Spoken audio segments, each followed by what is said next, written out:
There was a girl that came down on a train back in about 1937. Used to ride the train from Sullivan down here. Andy Mason wouldn't let any basketball player have a date before the game.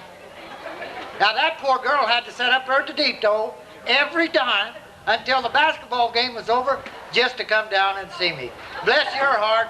Letty June Walters, would you stand, please?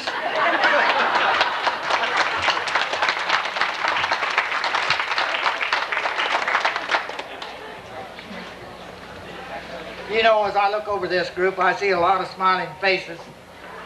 Makes one wonder just what you're talking about.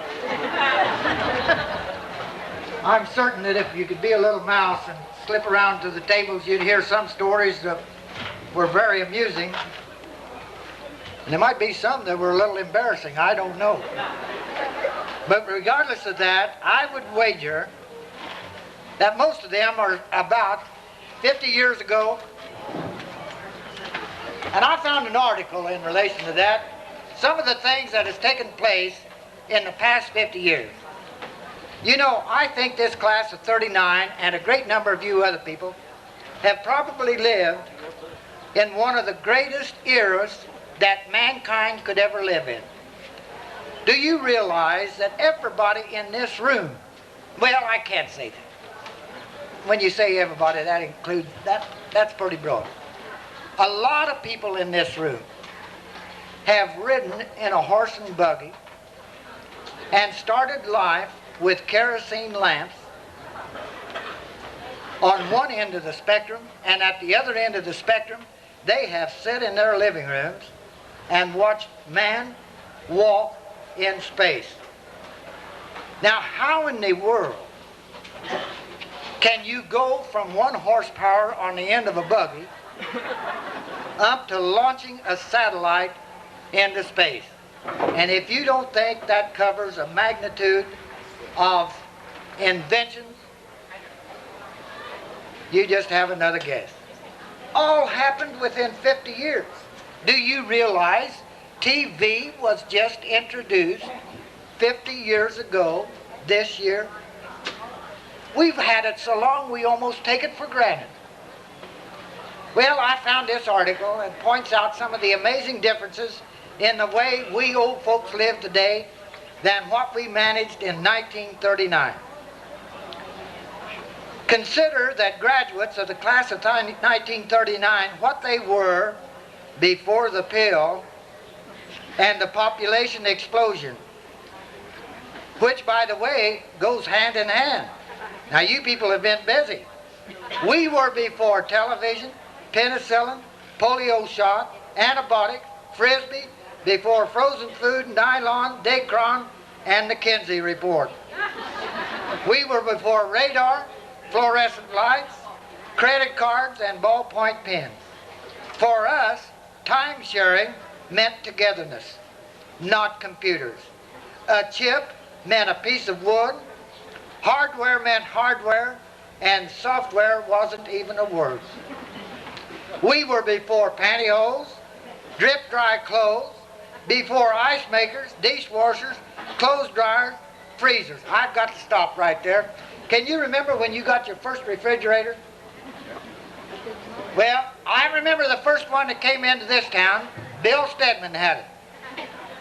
You know, we used to gather down there every evening till Sam Stewart brought in the mail from the depot. Brought it in at 6 o'clock. Bill Stedman had just got a new refrigerator. Now, there was a lot of older men in that store at that time waiting for the mail. A lot of them, I guess, maybe 50, 60 years old. And then there was a lot of us youngsters in there. But we got in there. Biggest argument you ever saw about whether the ice in that newfangled machine that Bill Stedman had bought was as cold as the ice that we got at the ice house. And I mean, it got rather heated. Finally, Bill Stedman says, we'll settle this argument, so he opened the refrigerator up, broke out a tray of ice cubes, and gave us all an ice cube to suck on. Now, we sucked on it for about 3 or 4 minutes, and he says, now, what do you think of that? I'm going out here to the little ice house, and I'm going to bring you a piece of ice house ice. And he brought us all a piece of that. We sucked on that for another 5 minutes. You know what the conclusion was? That newfangled device didn't make ice as cold as what you got at the ice house.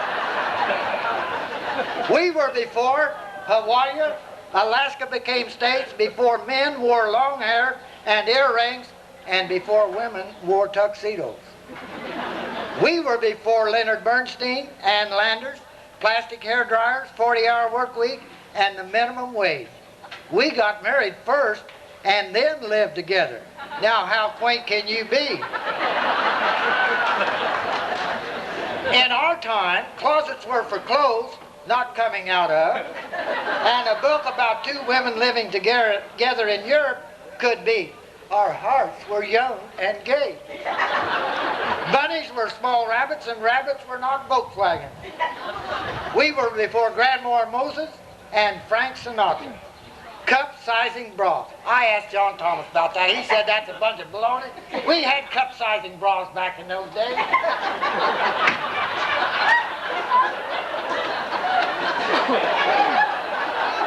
I don't know where he got all of his information. We were before Peter Pan collars, and cleavage was something butchers did. Pizzas, Cheerios, frozen orange juice, instant coffee, and McDonald's was unheard of. We thought fast food was what you ate during Lent. We were before Polaroid cameras, FM radio, tape recorders, electric typewriters, word processors, robots, electronic music, and disco dancing. In our day, there were 5 and 10 cent stores where you could buy things for 5 and 10 cents. For a nickel, you could make a phone call or buy a Coke or buy enough stamps to mail 1 letter and 2 postcards. You could buy a new Chevy Coupe for $650. Luther Figley was the only man I knew of around this part of the country who was wealthy enough to have a new Chevrolet every year. But who could afford $650? What a shame, because you know what gasoline was then? 10 cents a gallon. And not in our wildest imagination could we foresee a trip on a jet airliner from California to New York in 4 hours. Spacecraft and men walking on the moon was something you might read in a comic strip. My God, Buck Rogers, back, if we was reading him today, he'd be outdated, wouldn't he? In our day, a Coke was something you drank, grass was mowed, and pot was something you cooked in. We were before daycare centers, house husbands, babysitters, computer dating, dual career, and computer marriages. If anyone had asked us to explain AIDS, CIA, MS, NATO, NFL, SATS, JFK, BMW, ERA, or IUD, we would have said alphabet soup. We were before differences between sexes was discovered. Now, John Thomas told me there was a difference.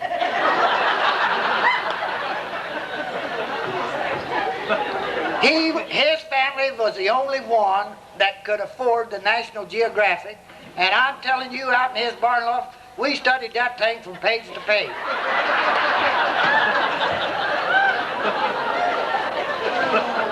We were not before differences between sex was discovered, but we were before sex change. We just made do with what we had. And we were the last generation that was so dumb as to think you needed a husband to have a baby. A different world? Yes. But in many ways, the best of times. Now, after all that, doesn't that make you feel just a little bit like an old-timer?